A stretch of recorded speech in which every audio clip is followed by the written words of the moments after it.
G'day, welcome to an episode of Fearless Singer podcast. This is episode 28, and I just want to say a massive thank you to all those who listen to the podcast.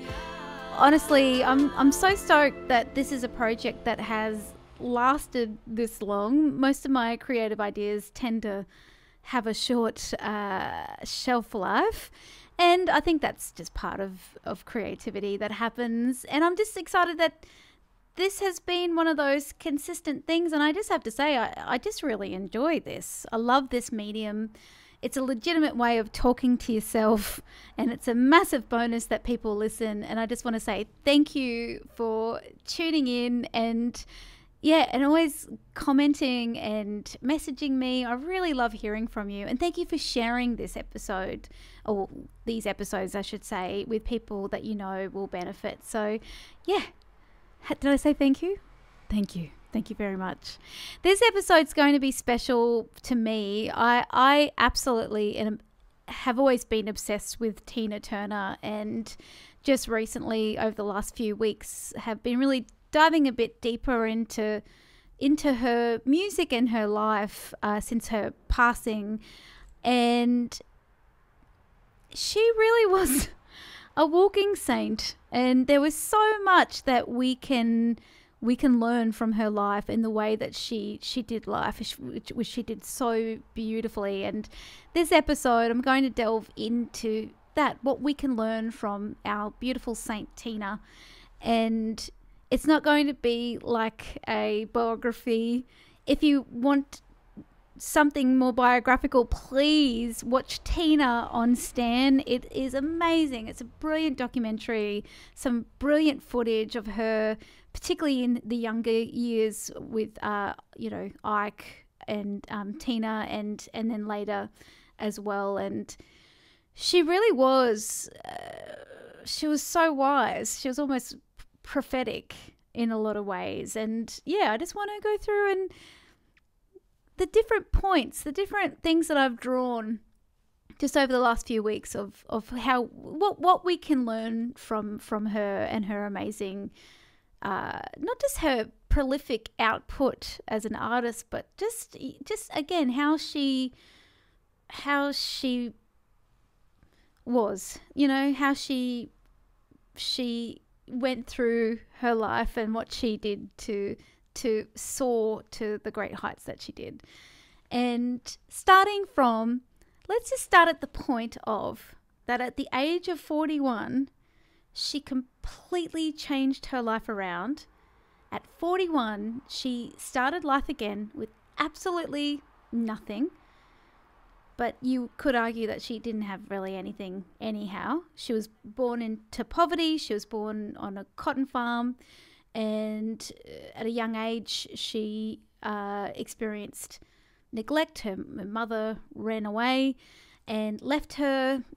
She was in an abusive relationship with Ike Turner and was pretty much his subordinate. She didn't own anything. And then at 41, I think before 41, she started to learn about Buddhism. And then that gave her the strength eventually to be able to escape from Ike, who was severely abusive. And she had nothing when she started again. I think I just said that. Sorry, I'm so repetitive. Got to work on that. But she kept her name. She kept the Tina Turner name, which, by the way, Ike fought her for. But she managed to keep that name because she knew she could build her business with that. She could get income from being Tina Turner. And she started again, and she, was doing, really sort of pokey TV gigs. She picked up anything that she could. She became a regular performer in Las Vegas in the cabaret circuit, and she kept showing up. She kept doing what she does. And eventually she was able to have this very chance encounter with a manager, a younger manager, through a David Bowie connection. And then the rest is history. He saw something in her and knew how to repackage what she had, but really he just brought her back to who she was, which is this incredible rock and roll singer and performer, and helped her, I guess, come more into herself, in that sort of aesthetic edginess that she was naturally anyway.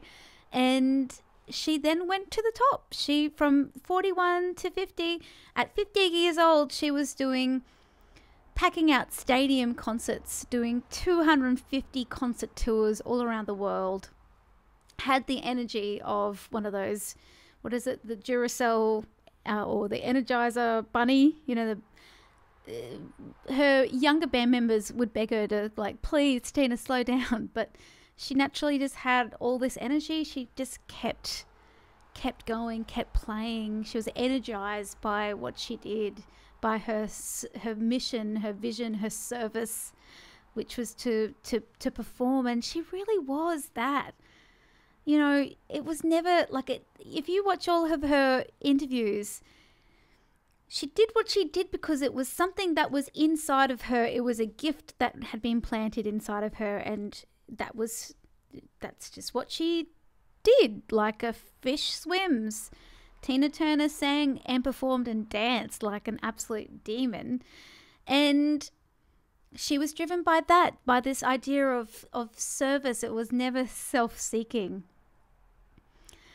So that's a huge thing that we can learn. From that story alone, we can learn that age is so irrelevant. Now, let's just think about the time frame. So it's racist America, so this is a woman born into systemic racism and the poverty around that. And, absolutely, the work ethic she had in the Ike and Tina, oh my goodness, just even looking at that alone. And then coming from that into, like, being in your 40s or early 40s, and again, she was seen as this old, she was black, has been, and no one wanted to touch her. There was even someone in a record label that, like the Underdogs, tried to back her, but then got fired over it. No one wanted a bar of it, because remember, it was the 80s. We know about the 80s, particularly in the music industry, very, very superficial, with the fashion and aesthetics and that idea of wealth and, and despite all of that, I'm sure on some level you'd have to be aware of that. That's what society is projecting onto you. But she rose above that because she believed in herself. She believed in the gift that was planted inside of her.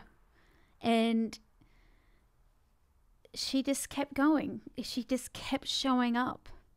And she kept putting this intention out to the universe that, that she would get to this level, and she would meet the right people, and the right people did come along and completely changed the trajectory that she was on. So she went from doing these daggy Las Vegas circuits to, like I said, doing these sold out concert world tours and being an absolute superstar. She was an absolute superstar in her 50s.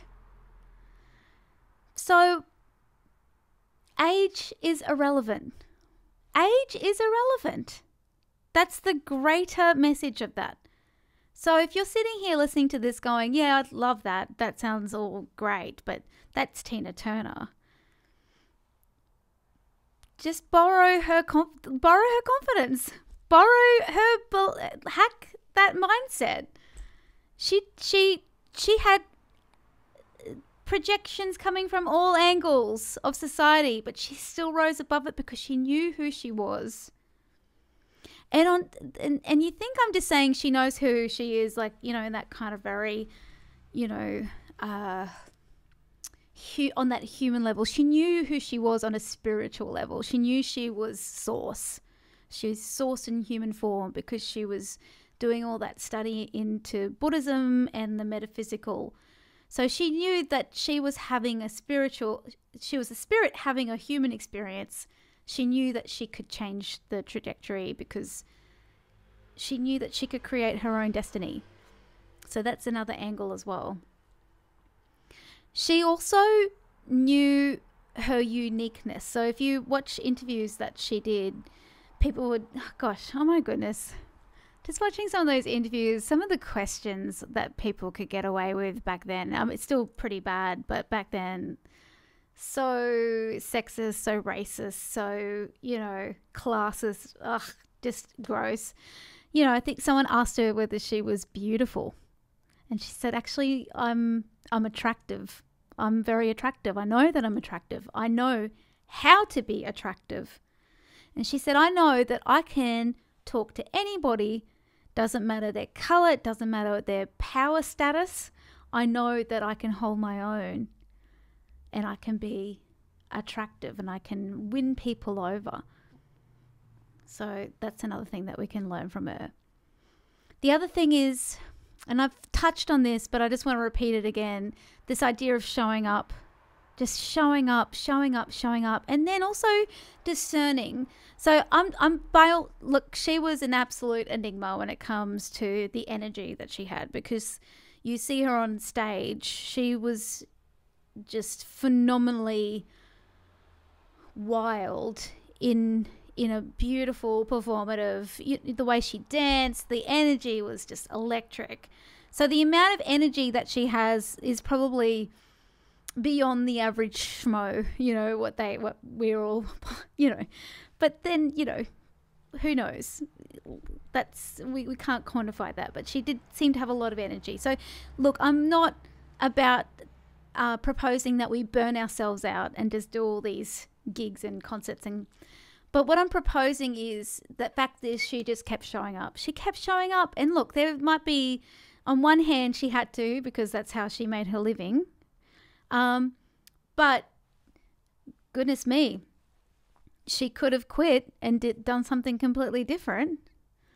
But she just kept going. She kept doing it. So the other thing is to discern whether, because sometimes you might actually feel genuinely unwell. Your body is giving you messages to slow down. You can't do that gig. You're too tired. It's been a big week at work or whatever it is. One thing to discern is am I actually fatigued, or is this just resistance? Because, and I'm just talking from experience, and again, your own body, you know your own limits. But I know that I never want to leave my door. I never want to leave to go to a gig. But I push myself out of there because I know it's just resistance. I know it's just a little bit of resistance. And actually, I don't push myself out. I actually do a bit of internal querying and getting to the bottom of it. It could be that, you're worried about, like for me, it's worrying about technology, or it's worrying about the logistics of getting to a gig. And sometimes I just have to coach myself through that. But it's worth the question. Am I actually tired?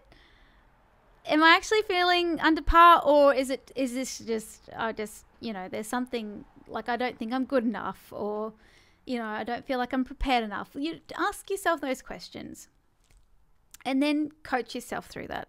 If it's something along the lines of not feeling good enough, then you can say things like, actually, with this gig, it doesn't really matter. I'm just going to do my best. For instance, this week I did, I just put out a newsletter yesterday talking about mistakes, and that we as performers, we do them all the time. But as long as you forgive yourself, then your audience are going to forgive you. And, I made some epic mistakes on my gig, but I turned it into comedy because, I just realized this is just a conversation. This is still making mistakes on the piano and singing is actually entertaining as fuck. So I'm just gonna keep following this thread of I'm giving this experience of, hey, look at me. I'm making mistakes, but this is quite amusing. So yeah, that's it. You can just kind of reframe things. Oh yeah, okay, I'm not feeling quite up to standard yet, but do you know what? It's just a conversation with my audience. I'm just going to be honest with, where I'm at, and I'm just going to just take a little bit of the load off, a little bit of this pressure off that it has to be perfect, because it doesn't have to be perfect, because this is a journey. We get better as we go. We're only as good as our next gig. So there's just different reframes that you can help yourself in that. The other thing we can learn from Tina is the fact that she knew her voice. She knew that she even said, if you put me in a jazz band, I'm still going to sound like Tina Turner. And I freaking love that. I just love that you could put her in whatever context. It didn't matter. And she would still sound like her. And she was so proud of that. And this is from a person that was told when they were young that they were, 1, ugly, and 2, that they didn't have a very good voice. So she grew up not actually believing that she had much of a voice, but she was like, I don't care, because this is fun and this is what I want to do. I'm just going to keep doing it. So yeah, know your own uniqueness and do that. And there's another great moment on the documentary, Tina on Stan, where she had a lot of songwriters work with her, and they wrote these beautiful pop songs, and one of them is What's Love Got to Do with It, which was actually pre-recorded. It was actually pre-released by an English, like one of those kind of ABBA-esque bands that they kind of had that same sort of aesthetic, and it was so vanilla. And when she heard it, she's like, I don't know if I can actually do this. Like, this is very white. But she's like, look, hang on, give it to me. I'm just going to do it my way. And then you get this wonderful her Tina-esque phrasing. So she was able to reinvent and give songs new life with her own essence. So that's really cool. So just in summary, we honestly can learn so much from her. One is just know who you are. Believe in yourself. It doesn't matter what is being projected at you by society or those around you, your family and friends. You know you more than anyone else. So, and whatever it is that is, if you have a dream to do something, whether it's singing, at a stadium gig, it doesn't matter how big it is, if that has been planted inside of you, don't think you're delusional. That's been planted inside of you for a reason. So you believe that can happen for you, and start being open to opportunities. And even though that voice that goes, oh, come on, take your hand off it. Don't listen to it, because it doesn't matter. Like, even if you don't sort of see yourself as a professional singer, you could end up on I have one of my dearest friends ended up singing in a small gospel choir with the Rolling Stones. This was about 5 or 6 years ago, I think, or maybe longer. Time is weird for me. But, you just don't know how you're going to end up on that stadium stage, but that could potentially happen for you if you believe in it. And if that's been planted inside of you, it's been planted in there for a reason. That's going to happen. So please believe in yourself and know that that's possible, and be open to opportunities. If it's been planted inside of you to do more performing, do more singing, do more whatever it is, it's there for a reason. Start to see yourself as, actually, my day job is my side hustle. Actually, that's my side hustle. That's how I just pay my rent. But my real career, my real purpose is my music. So switch the script around, flip it, and do that. And, and you just, honestly, the more you tell people and start putting yourself out there as a performer and a singer, people will go, oh yeah, Joe. Get Joe to go and do that gig. That, maybe you're one of your workmates knows another person that works for another company, and that team they need a singer for some kind of, corporate event. And suddenly they're like, yeah, great. I'll book Joe, so this is how it happens. It's just by you putting yourself out there as what you do, and you keep showing up, even if it's just you're doing jam nights here and there, it doesn't matter. You are a singer, you're a performer. You get up on a stage and you do the thing. You tell people that that's what you do. You promote yourself on your socials, and then you start, people, our beautiful network around us starts to work for us. And that's how I got started. That's how everybody gets started. So believe in that.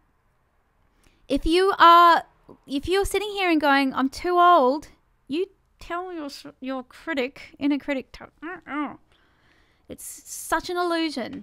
You're not too old. The moment you're too old is when you're in the ground. That's the only time. That was a bit dark. Got a bit dark there. Sorry, guys. You're never too old. It doesn't matter what part of your life. You can turn it around. You can reinvent yourself any moment, and do the thing that you want to do. And this is something that needs to be brought up. If you're sitting there going, I'm too, to do with your appearance, I'm too fat or too this, you also tell that voice to F off, because it doesn't matter what you look like, you can make yourself attractive, and that's an energy. And being attractive is beyond the aesthetic. It's the energy. It's the energetic force around you. You bring people into your sphere, so you can just push that one away as well. I will talk more about that in a future episode. That's a bit of a raw topic for me, but I'll talk about it because I think it's important, because for many years I also held myself back from performing because of, my bigger body. And it was, if I had to regret anything, that would be that, because I was beautiful. I was beautiful and attractive, and I knew how to be attractive. And so just believe in whatever your outer, meat sack, this is what I call it, is. You don't let it stop you from doing whatever it is that you want to do. And remember, it's actually not our body's fault. It's society and what it's reflecting at us. It's society's fault. So you've got a beautiful body. Just love it how it is right this moment. It keeps us alive. And I think on that note, I think I'm going to end it there. There's so much we can learn from Tina Turner. She was honestly, a modern day saint, and she knew how it all worked, and she went for it. She did it. She lived a beautiful life, and she rose from her abuse. It didn't define her, who she was. She was not that. She was not a victim. And she made an incredible legacy for herself and for everyone around her. And feel very privileged to have been born into this lifetime so I could witness that. So on that note, until next week, I'll drop an episode next Wednesday. I'm going to stick to the Wednesday now. This episode dropped today, Friday, but yeah, I'm going to stick to the Wednesday weekly. And I'll talk to you soon. Lots and lots of love. Take care.